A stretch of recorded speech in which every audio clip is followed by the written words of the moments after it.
You ever have one of those moments when you think you're about to be the funniest person in the room, and then life grabs you by the collar and says, "Sit down, fool"?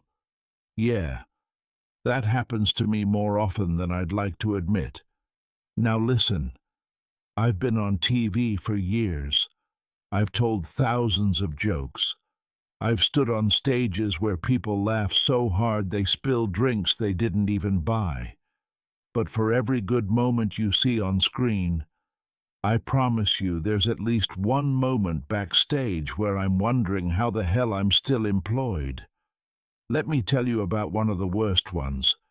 This was years ago, before the suits got tailored and before the mustache became a national landmark. I was performing at this little comedy club where the lights were so bright they could have fried a chicken wing on the stage floor. I walked out there thinking I was ready, thinking I had the perfect joke, the kind of joke that hits so clean people look at each other like they just witnessed magic. So I start talking. I'm building it up. I'm setting up the punchline like I'm Michelangelo painting the ceiling. And right as I hit the big moment, I forget the joke. Just forget it. Whole punchline gone.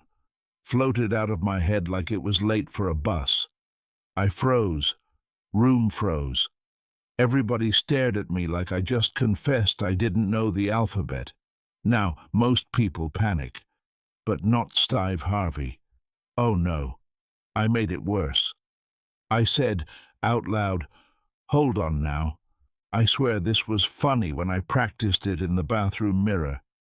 And you could hear the whole crowd exhale like, "Lord Jesus, he needs help." But that wasn't even the embarrassing part. No, sir. The embarrassing part was this one guy in the front row. Big dude. Looked like he ate confidence for breakfast.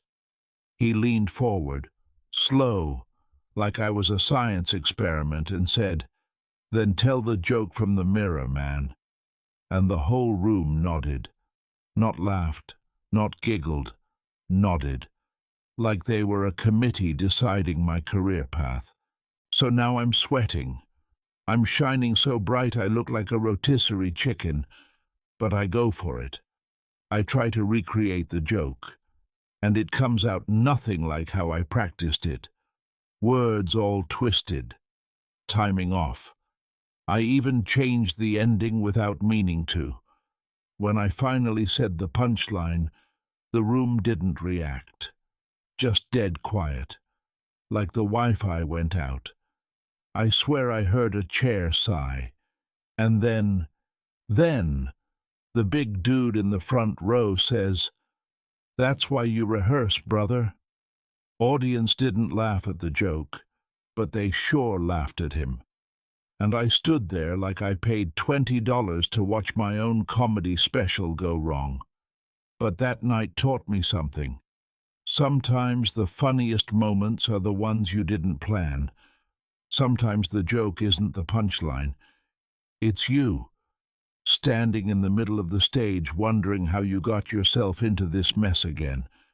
And trust me, I've got a whole collection of those.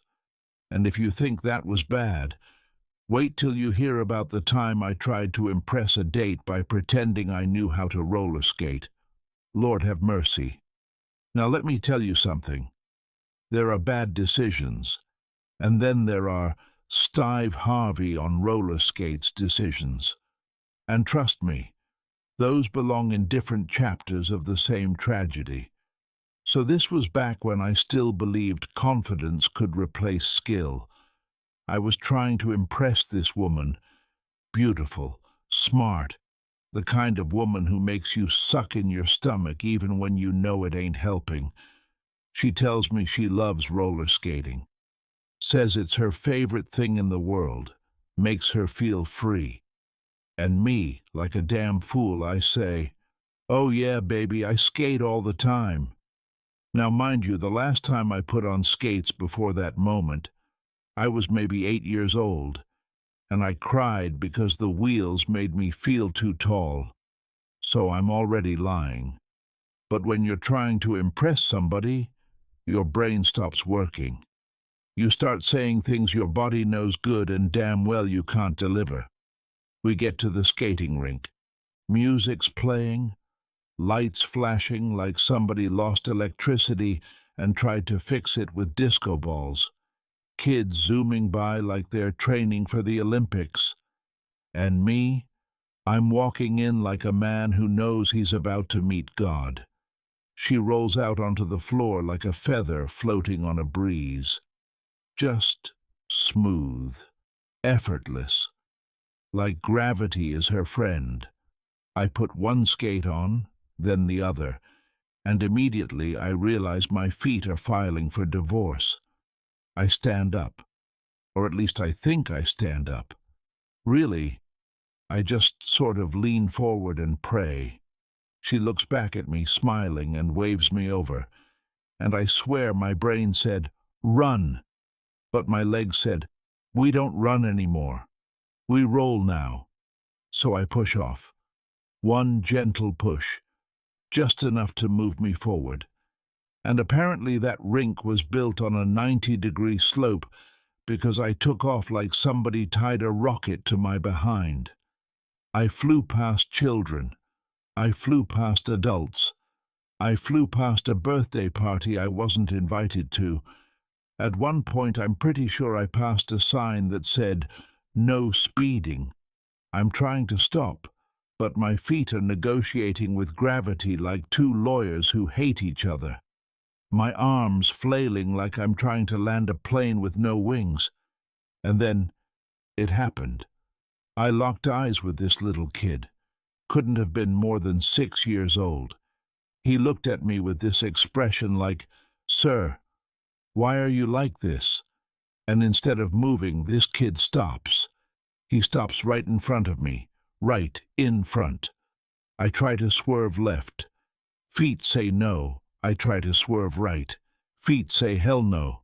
I go straight into this child. Now don't panic. He was fine. Kids are made of rubber and optimism. He bounced right back up. Me? I went airborne. I went horizontal. I went into a slow-motion fall so dramatic it should have had background music. I hit the floor and slid like I was trying to cross the entire rink using only embarrassment. And I swear to you, I slid into the wall. My whole body went thunk like somebody just delivered a package of disappointment. My date skates over, all graceful and concerned, and says, "Are you okay?" And I, lying there like a broken chandelier, say, "Oh yeah, baby, I'm just warming up." She didn't laugh. She didn't even smile. She looked at me the way nurses look at patients who did something real stupid. But here's the real punchline. As she's helping me up, this little kid I knocked over rolls by, wipes Cheeto dust off his shirt and says, "Sir, maybe walking is better for you." I've never been humbled so violently in my life. And let me tell you, nothing, absolutely nothing, freezes a room like watching a grown man pretend he's fine when every bone in his body is filling out a complaint form. But hey, that wasn't even my worst date. Not by a long shot. Wait till I tell you about the time I tried to cook dinner for a woman and nearly burned down my entire apartment. And hers.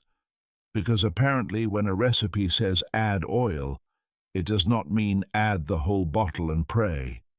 Now, I know you're thinking, "Stive, after the skating disaster, surely you learned your lesson." Brother, no. No, I did not. Because life has this way of teaching me things the hard way, and I seem to have a subscription. So let me tell you about the time I decided I was going to cook dinner for a woman. I don't know why I thought I could cook. Maybe because I once made eggs without burning the house down and figured I was a chef now. Maybe because I watched 2 episodes of a cooking show and suddenly thought I understood culinary science. Or maybe because men, as a species, are optimistic beyond reason. Anyway, I invite this woman over. She was elegant, the kind of elegant that makes you hide the cheap snacks so she doesn't judge you.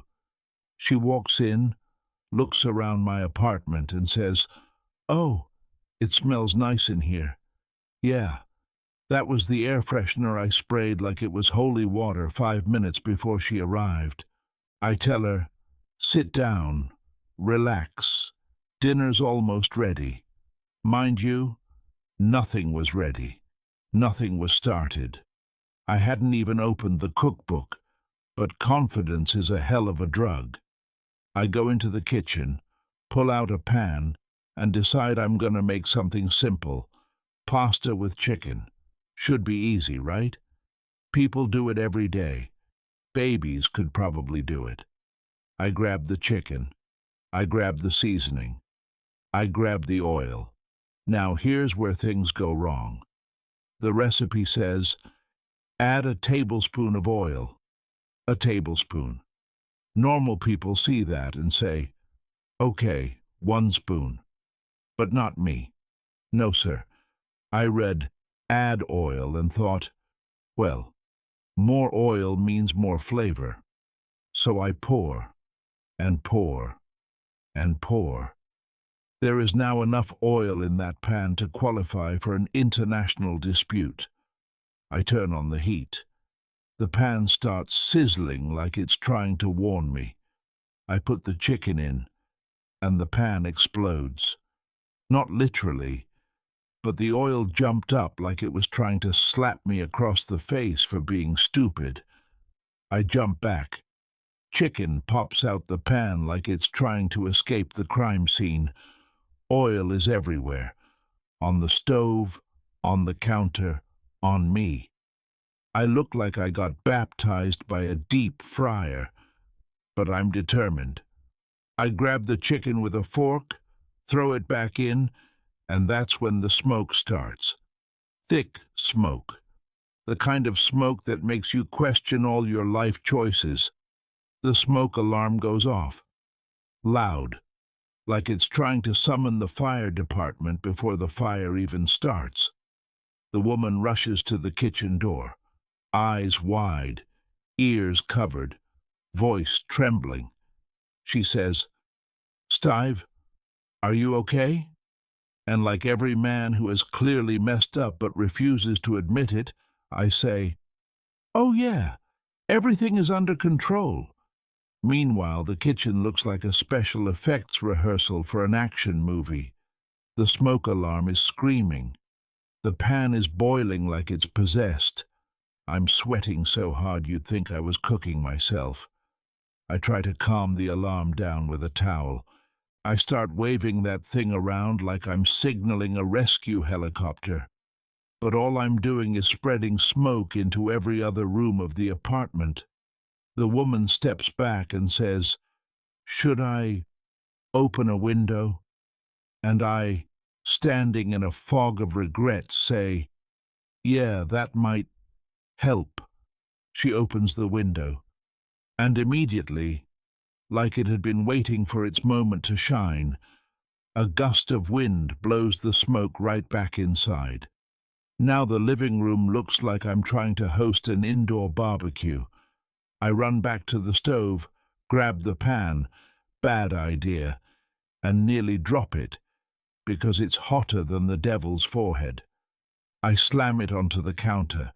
Oil splashes, smoke rises, chicken burns. My soul leaves my body. And then, the fire alarm in the hallway goes off. You know, the big one. The one that tells the whole building somebody has done something dumb. I swear to you I heard footsteps outside. Neighbors. People gathering. Probably thinking a meteor hit the building. Meanwhile, this woman I'm trying to impress is standing there, covering her mouth with one hand, holding her purse with the other, trying to decide whether to help me or run. Finally, she says the sentence no man wants to hear. "Stive, maybe we should just order pizza." And that, my friend, was the moment the room froze, because I knew she wasn't just suggesting food, she was suggesting salvation. But don't you think for a second that was my worst kitchen moment. Oh no, there's a reason I stopped cooking entirely after another incident, the one involving a microwave, a metal spoon, and my landlord screaming my name. And if you think I'm lying, wait till you hear this next part. Now, you would think that after almost burning down a whole building, a man would retire from cooking permanently. You would think Stive Harvey would hang up the apron, salute the kitchen one final time, and never return.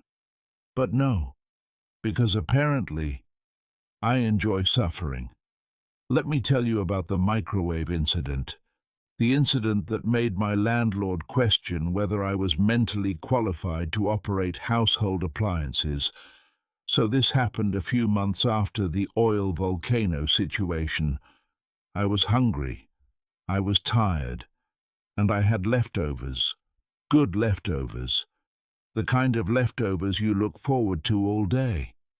Chicken, rice, veggies, the whole thing sitting in a bowl like a delicious little treasure chest. I pop it in the microwave.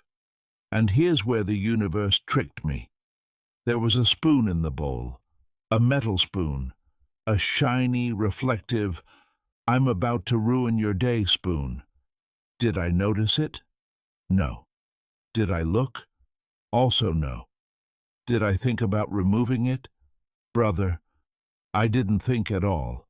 I shut the microwave door, pressed the button, hit 90 seconds, and walk away like a man who believes the world is kind. About 5 seconds later, I hear it. Bzzzt! Crack! Bzzzt! I turn around and the microwave is lighting up. Not glowing, lighting up. Flashing like a rave party for ghosts. Sparks shooting everywhere. Little lightning bolts dancing inside, like the spoon is trying to communicate with aliens. I scream. Not a manly scream. Oh no, one of those high-pitched, "Lord, take me now!" screams. I run to the microwave, but when I get close, it sparks again, and I jump back like it's trying to fight me. The whole kitchen fills with this burning metal smell. Sparks hit the glass. The microwave starts shaking like it's possessed. Finally, boom! It pops so loud I swear the neighbors ducked for cover. I yank the plug out the wall like I'm defusing a bomb. The microwave goes silent, completely dead, like it decided life wasn't worth it anymore. I'm standing there, chest heaving, eyes wide, holding the electrical cord like I just saved the city from destruction. Right at that exact moment, knock, knock, knock. It's my landlord. Now listen, I don't know if your landlord is like mine, but my landlord is the kind of man who thinks every problem in the building is caused by one person. Me. He swings the door open without even saying hello and shouts, "Stive, what did you do? I heard the noise from downstairs." I try to play it cool. I lean on the counter like I'm posing for a magazine cover and say, "Oh, that? That was nothing, just reheating dinner." He looks past me, sees the smoke, sees the sparks still fading off the microwave plate, sees the melted spoon glowing like a science fair project. Then he looks at me and says, "Reheating what? A thunderstorm?" I don't say anything, because honestly, he had a point. He walks into the kitchen, looks at the microwave, touches it, pulls his hand back like it bit him. Then he turns and delivers the most landlord sentence ever spoken. "Stive, you are no longer allowed to use this device." I said, "You banning me from the microwave?" He said, "Yes, and maybe the kitchen too." I said, But I need it. He said, "No, you don't. Sit down. Order food. Save humanity." I swear the man looked traumatized. But here's the worst part, the most humiliating part. As he's about to leave, he turns and says, "And next time, take the spoon out, genius." Y'all, that man said genius, the way teachers say it when they know you ate glue as a child. So now I'm standing there, hungry, ashamed, holding a dead microwave, wondering where my life went wrong. But the lesson is this: awkward moments follow me like a subscription service. I don't even have to try. They just show up, sit on my couch, and ask what's for dinner. But none of these, not the roller skates, not the burning oil, not the microwave lightning storm, none of these compare to the most embarrassing moment of my entire life. The moment that still haunts me. The moment I think about every time someone says, "Tell us a joke." Because this was the moment a whole room of grown adults stared at me like I wasn't real. The moment I told the most awkward joke of my career and froze the room solid. And trust me, you're gonna want to hear this one. All right, this is it. The moment that has followed me through life like a bad haircut in old photographs. The moment when Stive Harvey, professional comedian, master of timing, king of the mustache, delivered the one joke that should have never been born. Now look, every comedian has a bad set. Every comic has a moment where the joke doesn't land. But this wasn't just a bad joke. This was a catastrophic, room-freezing, soul-evaporating disaster of a joke.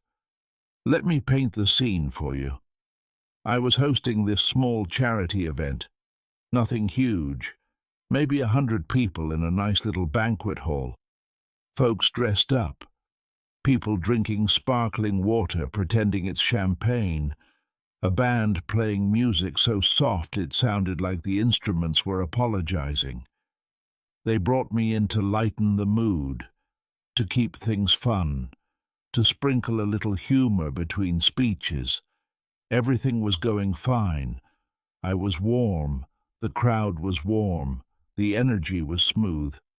Then I decided, for reasons I still cannot explain, to improvise a joke, to surprise the audience, to give them something original. Lord help me. So I'm on stage, spotlight on me, people smiling, clapping, waiting. I take a sip of water like I'm a late-night host warming up for a monologue, and I say, "Y'all ever notice how fancy events make people walk like they borrowed their legs from someone richer?" Nothing. Not a giggle. Not a smirk. Just silence so dense you could fold it in half and use it as a mattress. I should have stopped. Should have walked away. Should have blamed the microphone. But no. I doubled down. I said, look at y'all. Everybody here walking like their knees are on vacation. Still nothing. Just a couple of uncomfortable coughs. A lady stirred her drink like she was trying to escape into the ice cubes. But I kept going. Because every bad decision I've ever made has been powered by confidence I did not earn. I say, y'all walking like the floor is judging you. Like if your heel clicks too loud, somebody gonna revoke your invitation. Still silence. Not even the band laughed, and musicians laugh at anything on stage. I felt the temperature drop, like the whole room collectively said, "Nope." Now I'm sweating, my shirt changing colors, my mustache drooping like it's considering early retirement. So what do I do? Do I exit gracefully? Do I hand the mic back and disappear behind the curtain? No. I deliver the punchline, the tragic, cursed, career-shortening punchline. I say, "Y'all so stiff in here, I'm surprised nobody snapped in half on the way to the restroom." And when I tell you, the room froze. Absolutely, unquestionably froze. One man's jaw literally dropped open like he was practicing for a dentist appointment. A woman in the second row blinked exactly once, then locked into a statue pose. The host of the event slowly turned his head toward me like a malfunctioning robot.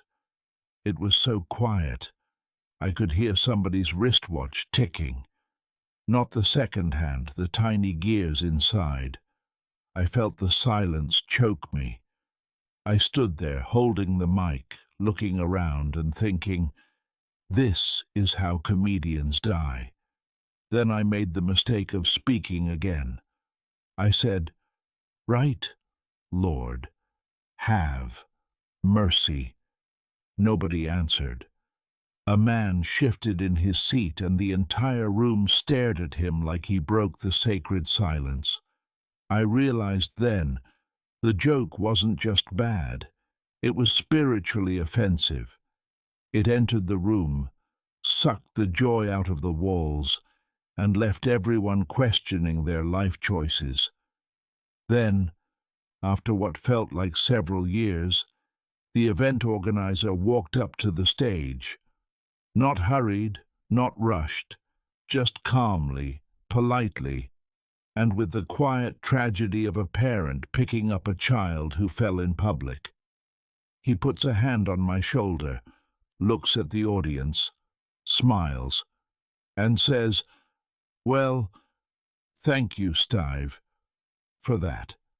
I wanted the floor to open up and swallow me whole. I hand him the mic like it's evidence from a crime scene, and I sneak, off stage. Later that night, as I'm trying to escape unnoticed, a little old lady stops me. She looks me dead in the eyes and says, "Son, don't ever tell that joke again." I said, "Yes, ma'am." She said, "I mean ever." I said, "Absolutely, ma'am." And she said, "And drink some water. You look dehydrated from embarrassment." I've never been roasted so gently in my life. But hey, that moment taught me something important. Sometimes the funniest stories come from the unfunniest moments, because when a joke fails spectacularly, when a whole room freezes, when silence punches you in the face, you walk away with a memory that lasts longer than any applause. And trust me, I got more where that came from. Now you'd think, after freezing an entire room full of well-dressed, well-mannered adults, I would take a break. Maybe go meditate. Maybe sit quietly in a corner and contemplate why I'm like this. But no, because life wasn't done with me yet. See, when you're a comedian, people expect you to be funny all the time. They think jokes just fall out of your pockets like loose change. They think every random moment is a setup for a punchline. They think you don't have normal human mode, only make us laugh clown. So not long after the charity disaster, I get invited to speak at this corporate event. Big company, big money. People in suits so sharp they could slice a loaf of bread by walking past it. I tell myself, "Stive, keep it clean, keep it simple, keep it safe." Because the last thing I needed was another audience turning into a group of disappointed statues. I show up, walk on stage, and everything is going smooth, real smooth. I'm funny, I'm charming. People laughing, nodding, clapping, like I'm their spiritual leader. Then I notice this one guy in the front row, serious-looking dude. Tie pulled so tight it looked like his neck was being held hostage. He wasn't laughing, not even smiling, just staring at me like I owed him money. And look, every comedian knows there's always one person in the crowd who refuses to laugh. Their face is carved out of stone. Their soul is on airplane mode. It's normal. But this man wasn't just neutral. He looked mad. He looked like joy personally offended him sometime in 1998. So I do what comedians do. I tried to warm him up. I say, "Sir, I'm convinced your smile has a password." The crowd laughs. They're eating it up. But not him. He just blinks slowly like a lizard in the sun. I think, okay, maybe he's shy. Maybe he's tired. Maybe he's calculating my taxes in his head. I keep going with my set, but something in my brain won't let him go. I'm watching him out the corner of my eye. Every joke I tell, I glance over. Nothing. He is emotionally bulletproof. So, God forgive me, I try again. I say, "Sir, you all right? Blink twice if you need a hug." The room explodes. People laughing, slapping tables, wiping tears. Except this man. He sits there, unmoved, like he's modeling for a statue competition. I tell myself, "Okay, Stive, enough. Let it go. Don't poke the bear." But my brain, which apparently hates me, goes, "Poke him again." So in the middle of my next story, I turn to him and say, "You know what? If I ever get kidnapped, I'm calling you for the negotiation. 'Cause nobody breaking that poker face." Audience goes wild. But this time, something changes. The man slowly, very slowly, raises his hand. And I think, oh no, I broke him. He stands up, straightens his suit. The room gets quiet, the kind of quiet where everyone leans back like something dramatic is about to happen. He looks right at me and says in the calmest voice I've ever heard, "Sir, I can't laugh." I freeze. The room freezes. A fork drops somewhere in the back, loud as thunder.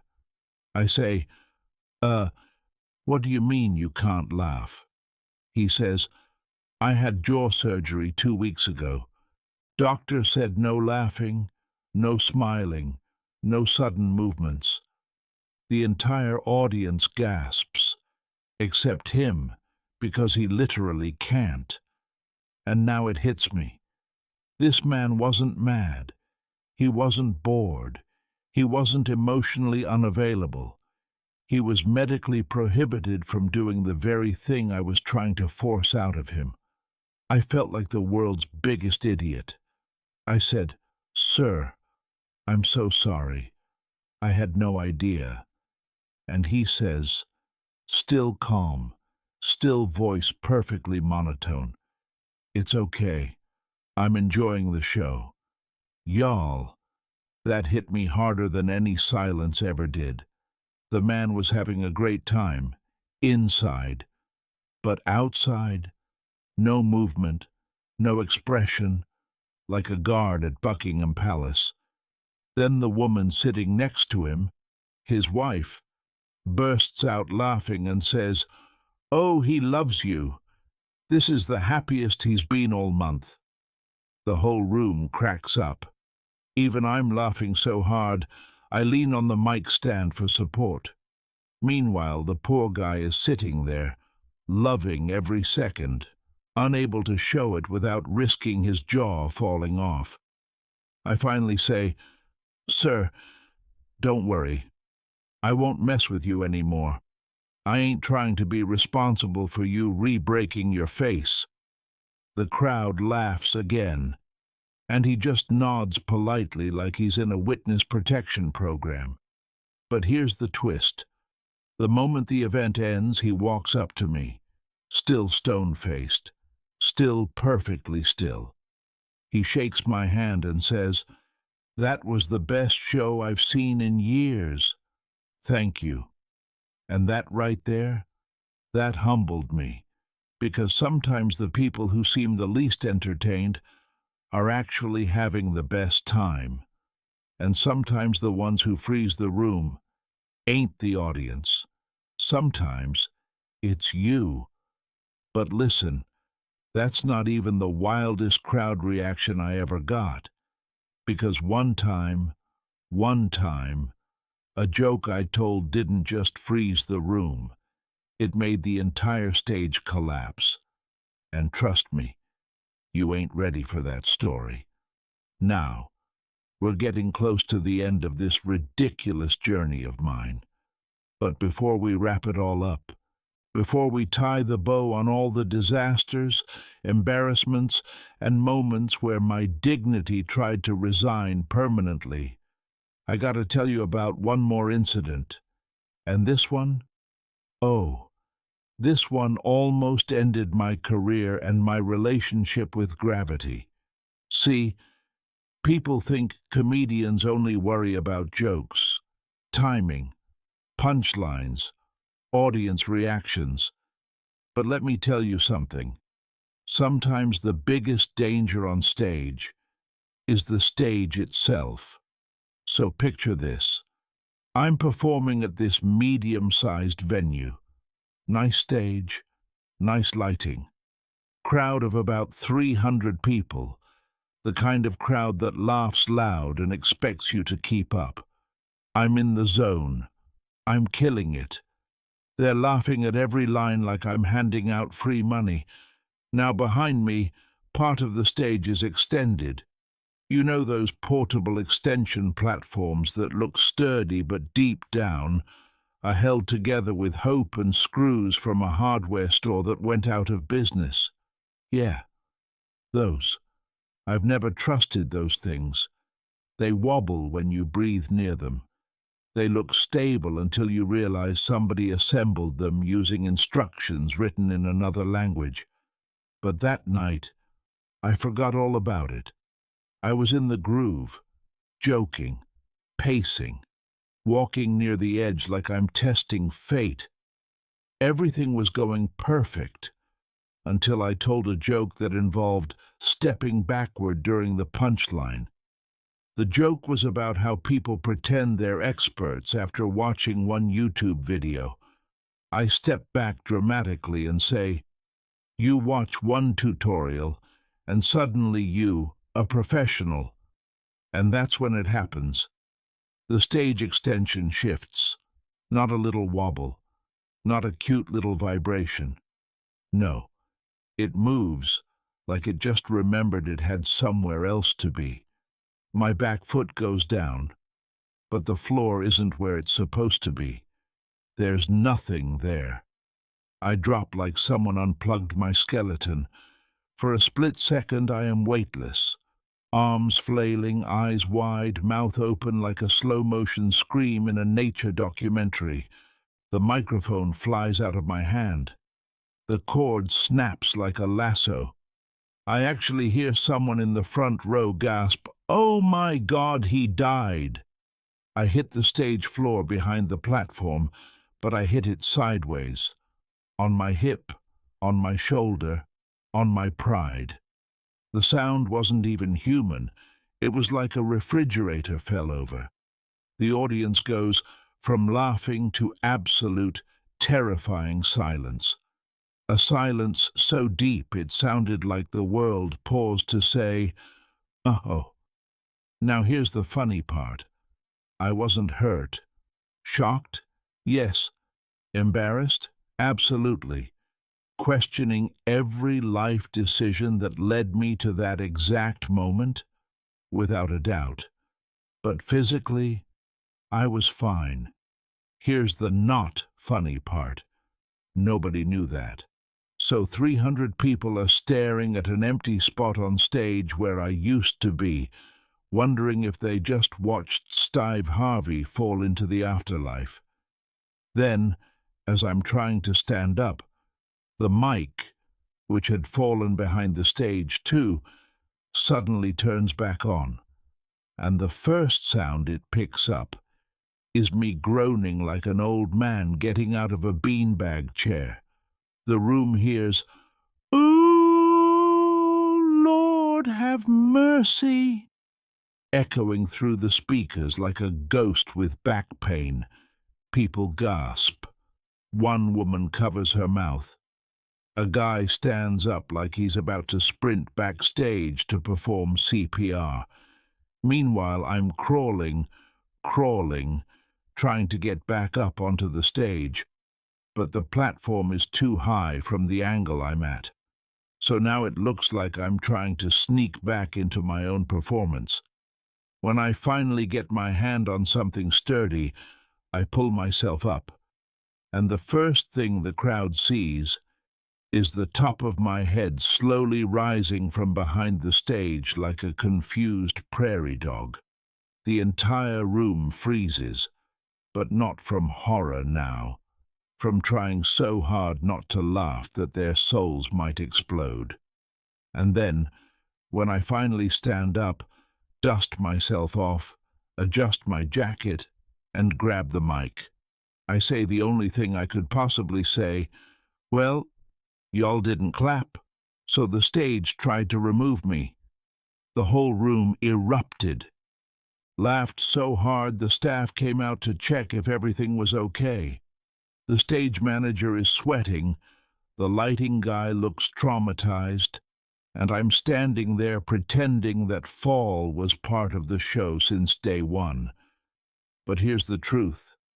That fall, that silence, that moment I disappeared off the stage like a magic trick gone wrong, it taught me something. It reminded me that no matter how big the room is, no matter how confident you feel, no matter how loudly people laugh, life is always waiting with a new joke of its own. And trust me, the final part of this story, the last moment I'll tell you today, is the one that brought everything full circle. Because after all these disasters, something happened that made me realize why awkward moments are sometimes the best stories we ever get. So here we are, the end of this long, embarrassing, unbelievable journey of mine. And trust me, after everything I've already told you, you'd think life would take a break. Give me a moment of dignity.